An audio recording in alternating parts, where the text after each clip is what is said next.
Welcome to this quick tutorial on how to protect your content in WordPress. With Essential Blocks, you can easily use this feature using the Gutenberg editor. Let's see how. Before you start, make sure both Essential Blocks, Free and Pro, are installed and activated on your WordPress website. Now, open your Gutenberg editor and select the specific block or content you want to protect. Next, head over to the right sidebar, open the Advanced Settings tab, and enable protected content. Now set a password for your content. You can also add placeholder text, change the button text, and choose how the locked content will appear to your visitors.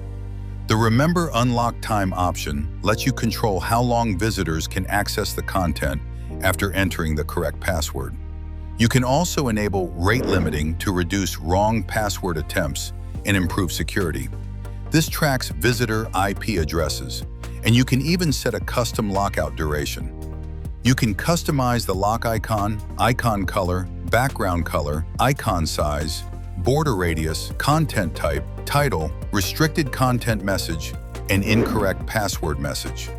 After finishing all customizations, click Save. Now check the front end of your website.